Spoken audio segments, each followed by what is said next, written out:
Hey folks, my name is Penny and welcome to Copper Tree Acres. We are a 4-acre small pecan farm located in sunny southeastern Arizona. We also grow organic vegetables, organic fruits, and free-range chickens for eggs.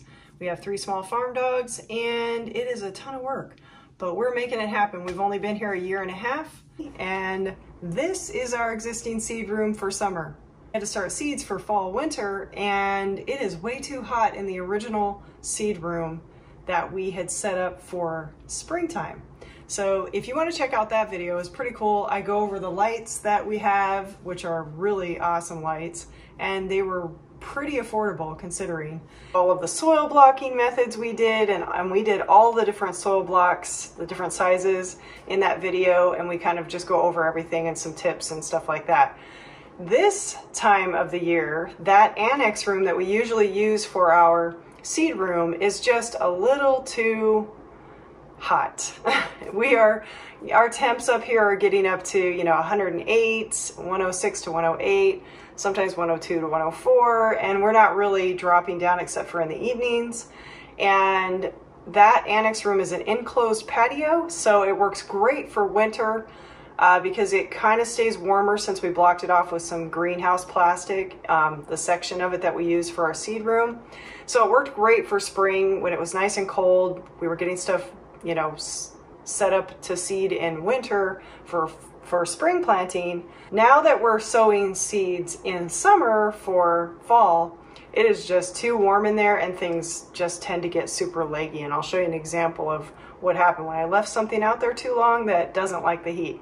So we're getting a bunch of starts going, and instead of doing soil blocking this time, I just wanted to give you guys an update on kind of why we switched around and what we're doing differently just for planting and summer for fall.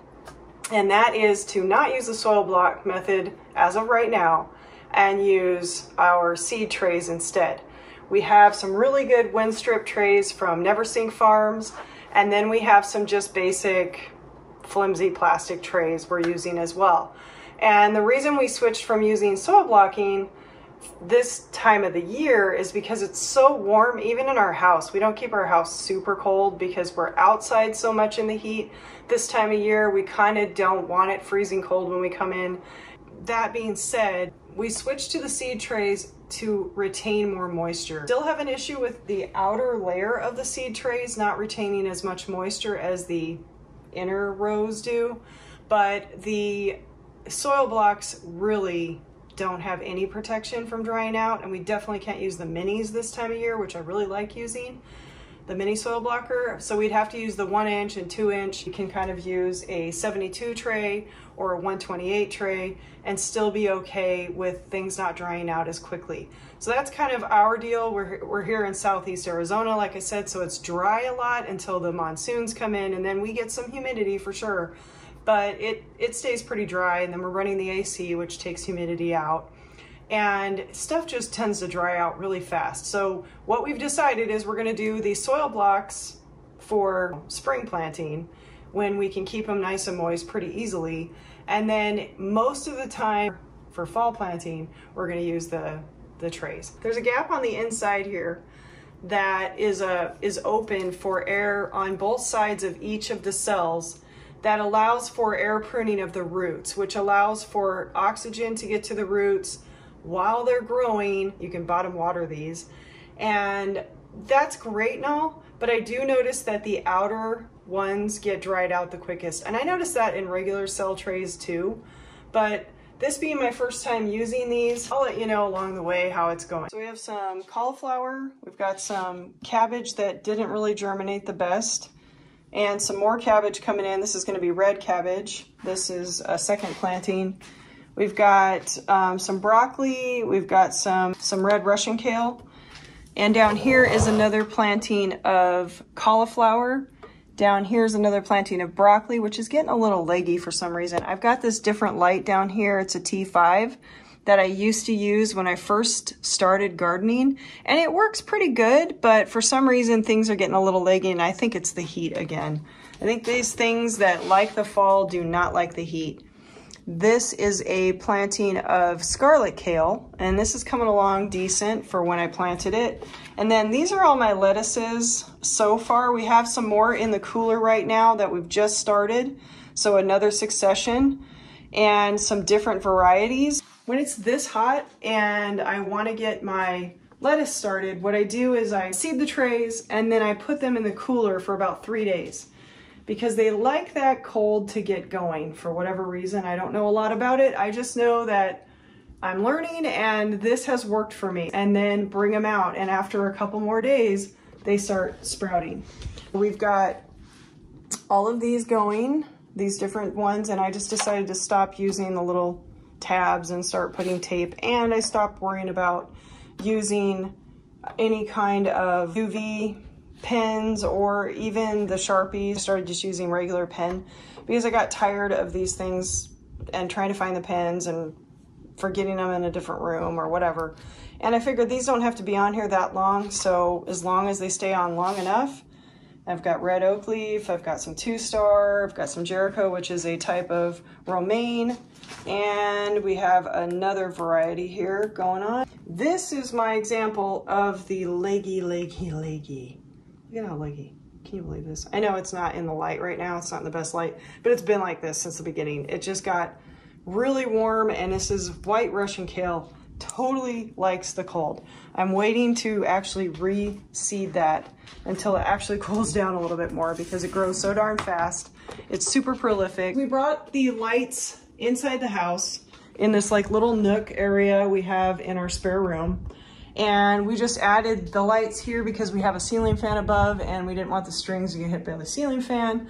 So we just added these little brackets to the wall, and then we added that one up high, and we just decided to put a couple in here. We thought we'd add a third if we needed it, which I kind of do, but I used my small light to put underneath there. We just used some wire to put that T5. And then the trays that I showed you in my other videos where I used for the mini soil blocks and a lot of soil blocking, right now are currently being used as kind of a catch for any of the dirt that falls down.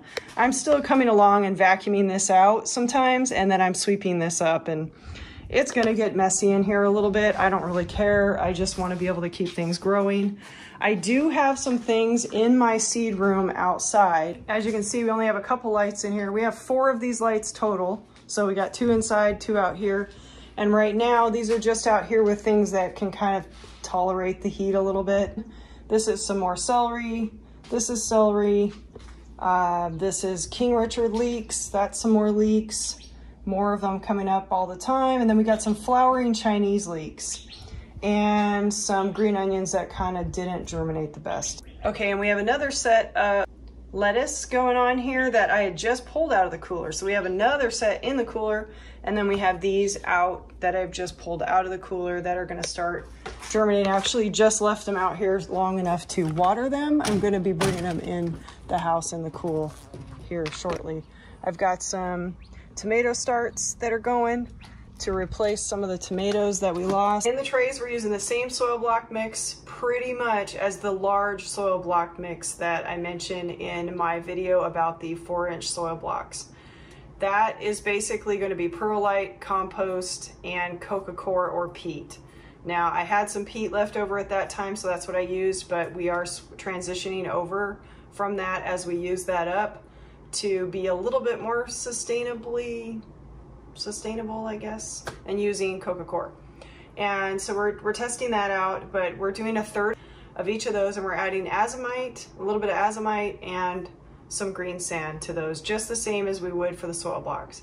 So that's kind of our recipe so far, and it's been working out pretty good.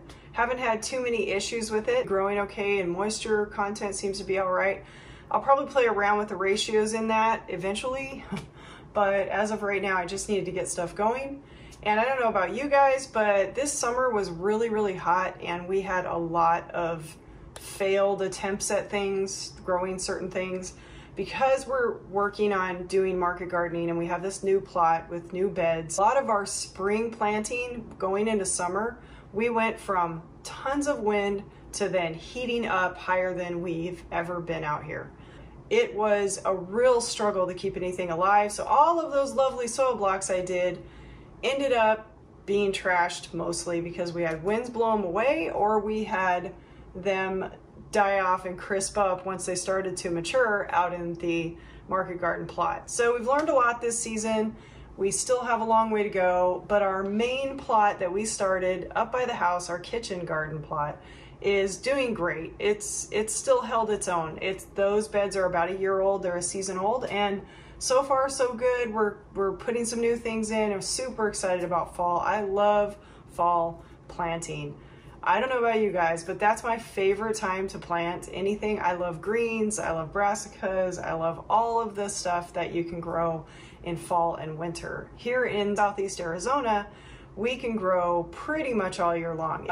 Where we're at, it gets into the teens at times, but to just row cover those, and as long as it's not gonna be a hard freeze for too many hours, if you're row covering with a couple layers of row cover and possibly some greenhouse plastic if you needed, making some low tunnels, covering your beds, typically you can keep growing any of the things that really like the cold weather and that can take some of that, you know, freeze going on. I want to show you my list, how I'm going to track the stuff in our beds. So I made this chart up on a whiteboard, and I'm hoping that it works out for us. I'm probably going to make another couple of them up, maybe one for succession, what's coming in next after the crop that's already in. Computers don't work, spreadsheets don't work for me when it comes to having to be in the thick of the moment. You know, when you're in the moment and you're busy seeding or going out to seed something or flip a bed, it's like I'm not going to pull something up on my computer or even on my phone. I'm not the greatest at that kind of stuff. I would rather glance at it or have it on a piece of paper on a clipboard and take it with me, or take a picture of it and know what I'm dealing with. So I'll show you guys our new method that I'm going to use this time. I used permanent Sharpie to create the grid, and it created a space for the bed, the date, the crop, so that I could keep track of all of those things. So the date would be either the date you sowed it, direct sowed it, or the date you transplanted, of course. And then the bed. So for instance, if you had 6 beds, you would just do obviously 1 through 6, and it could be named anything. And the reason I have a letter and a number is what garden plot. So F1, 2, and 3 are my bigger flower beds, which are 40-foot flower beds out back by the market garden.